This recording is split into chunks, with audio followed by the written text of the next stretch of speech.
Good night then! Good night din everyone! Gagawa tayo ngayon uli ng vegetable juice para sa ating health.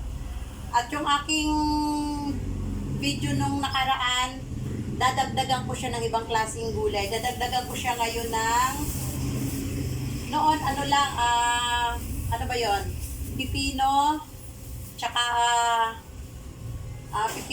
carrots, tsaka ano ba to? Pipino, carrots, tsaka mansanas lang ata yon. Ngayon dadagdagan ko siya ng kalabasa. Nag-abang ako ng dadaan na pineapple, yung naka-slice lang ba? Bibili sana ako para pangdagdag ko dito, para pangdagdag lasa. Wala akong natimpuhan.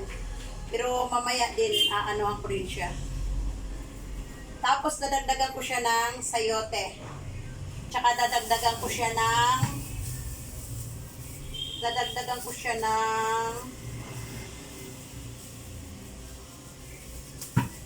ay, my goodness. Dadagdagan ko siya ng lemon. Hindi mawawala talaga ang carrot tsaka mansanas. Ayan ang lalaki ng mansanas na binili ko ngayon. So, let's go! Mga kalungsod, nung nakaraan hindi ko siya inalisan ng ito yung rubber niya. Medyo mahirap, nagtitinga siya sa juicer, kaya naisip ko ngayon, tatanggalan ko siya bago ko siya i-blender kasi medyo mahirap sa blender, nahirapan yung blender. Juicer pala. Tsaka kahapon ko pa kasi binili tong mga to, kaya hindi ako nakagawa kahapon dahil marami akong ginawa. Kaya ito, ngayon natin gagawin.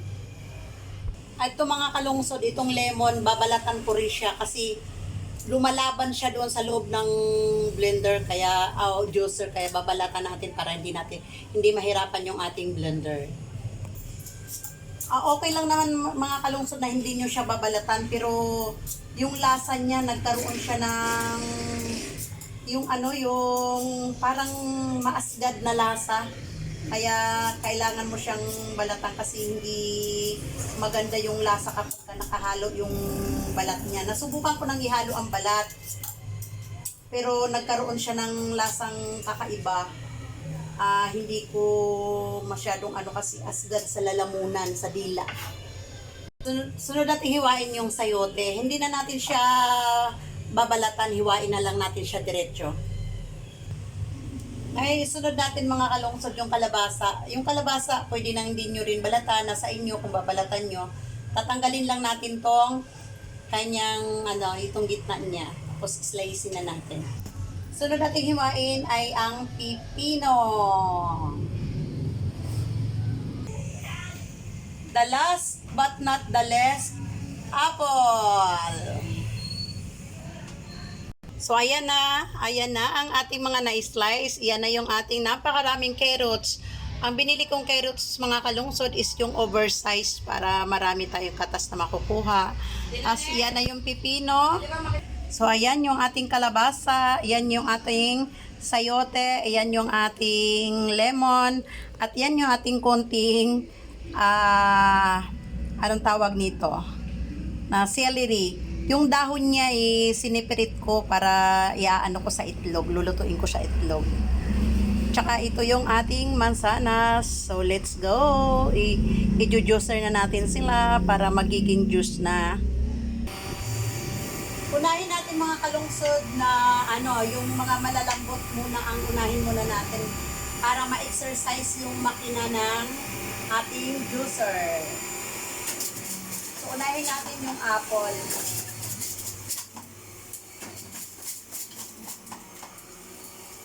So, ayan, kung nakita niyo mga kalungsod.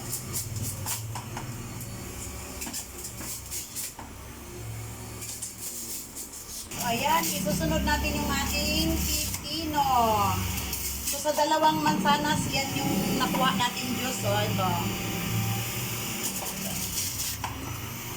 Sunod natin ang pipino mga kalungsod. Kalungsod, wet na ang inyong host. Ayan, gunaiden. Wait na. So, ayan yung ating nakuhang juice sa dalawang mansanas at saka dalawang pipino. Isusunod na natin mga kalungsod yung ating carrots. Napakaraming carrots.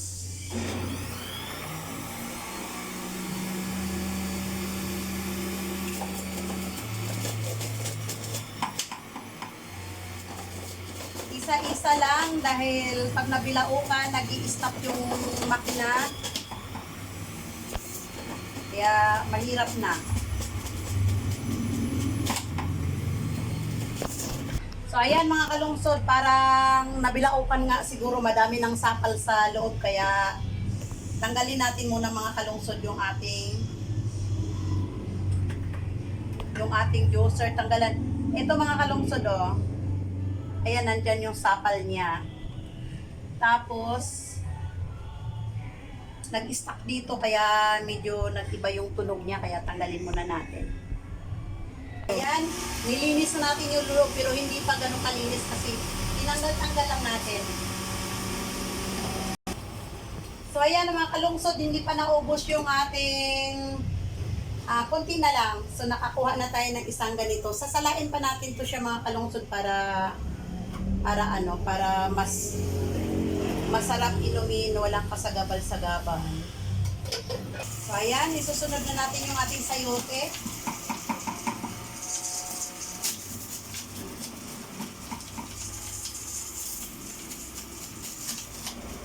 So ayan, ngayon isusunod natin yung ating kalabasa. Malapit na ako matapos, dalawang na lang, celery at saka lemon. Kaya isusunod natin yung ating lemon.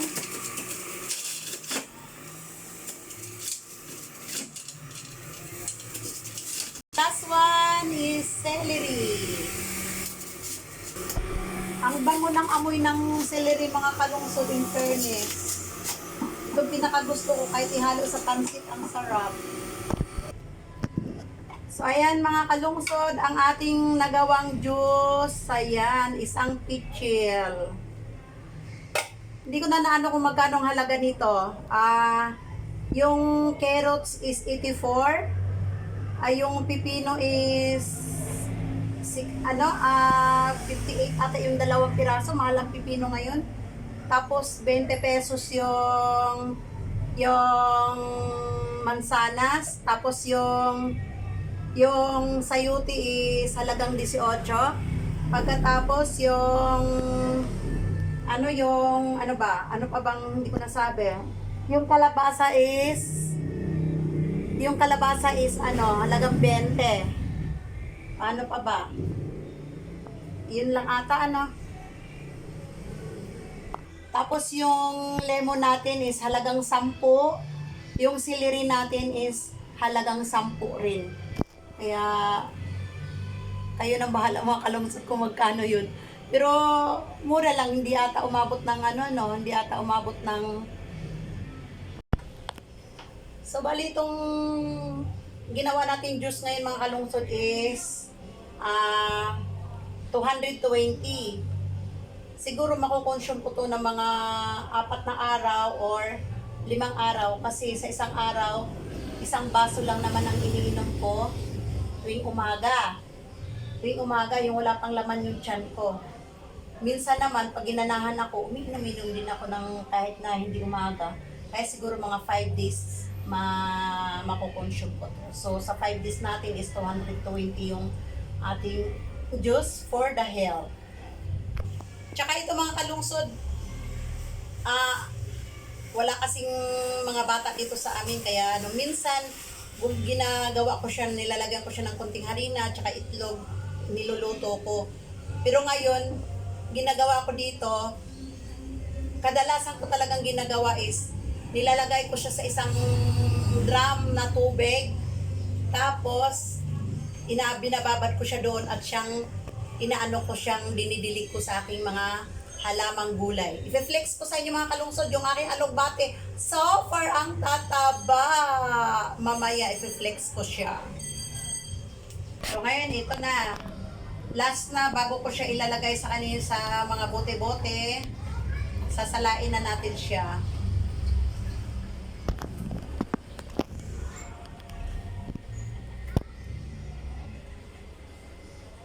Ito lang kasi yung pansala ang meron ako, kaya tiis-tiis. Pero okay naman, matatapos din naman siya. So, lagay muna natin siya dito para mabawasan dahil ayan, puno na. Marami pa tayong sasalain. Ayan lang mga kalungsod, and thank you for watching. Good night then! So ayan mga kalungsod, tikman natin ang ating juice. Kung anong lasa. Wow, sarap! Lalo na pagka may pineapple to. Super sarap.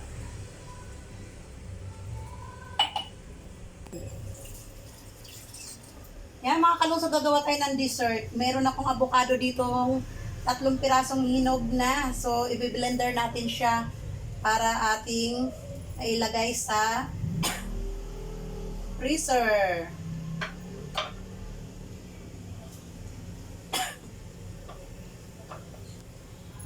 Alam niyo ba mga kalungsod na yung buto ng avocado gamot yan sa mga rayuma, mga arthritis, mga sakit-sakit sa katawan? Kitkirin nyo lang, pagkatapos ibabad nyo siya sa alcohol na 70%, yung alcohol na na 70%. Babad nyo siya, pagkatapos ilagay nyo siya sa kuton, tapos yung kuton ang ilagay nyo doon sa, idiin-diin nyo doon sa, sa masakit na part na katawan. Nako, marami na dito mga matatanda, ito ang ginagamit nila. So, ako hindi ko pa naman kailangan. Pero, gagawa tayo para hindi lang sila ang masubukan din natin. So, ayan, lalagay na natin dito sa ating blender ang ating avocado. Tayo ng avocado para pang dessert natin mamaya.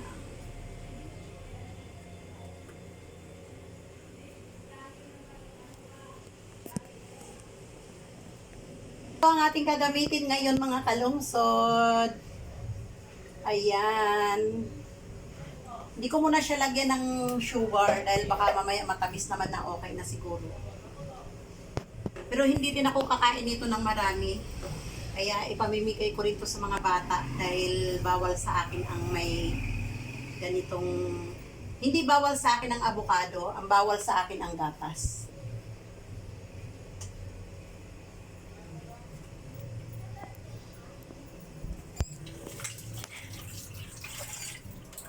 Titikman lang natin, titikman ko lang siya. Tapos ipamimigay ko rin siya sa mga bata.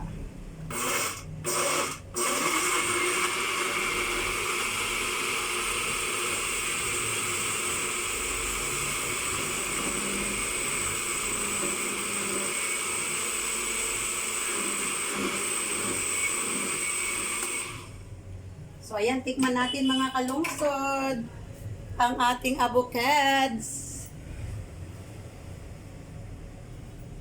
Ang dami kong hugasin. My God!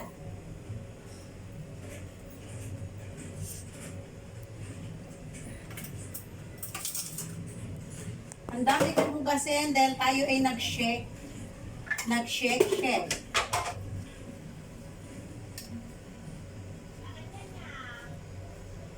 Kailangan lagyan ng asukal. So, lagyan natin.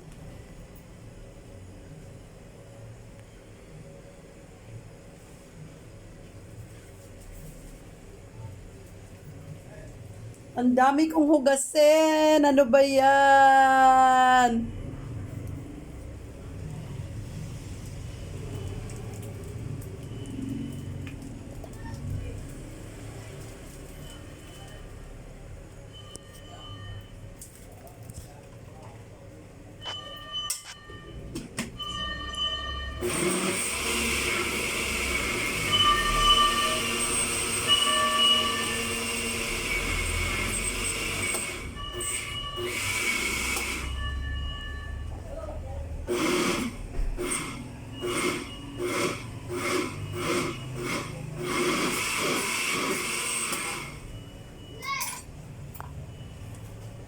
Kiss it again. Sarap, super. So, ayan. Lilinisin natin yung ating kalat. Yung ating kalat for the day. Sobrang kalat, sobrang kalat. Lilinisin natin para pag nagluto tayo ng ating tanghalian, malinis ang ating kusina. Ganyan talaga ako mga kalungsod. Pag kumilos na ako, Diyos ko, talo pa ang binagyo. Ito, ano to eh. Kay Maring ano.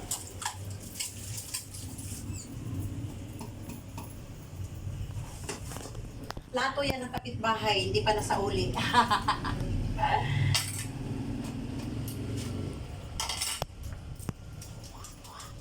Binigyan ako ng spaghetti.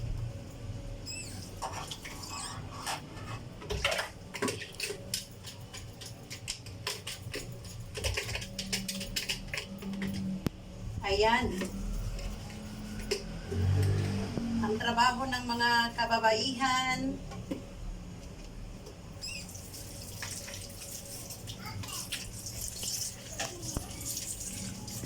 Ayan, siguro alam nyo to kung anong klaseng plato to.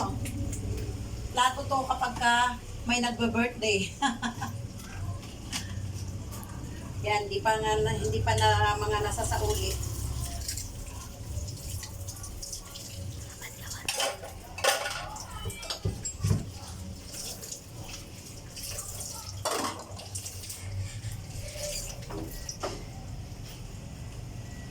Ayan na mga kalungsod, tapos na ang inyong host. Bye-bye! Good night!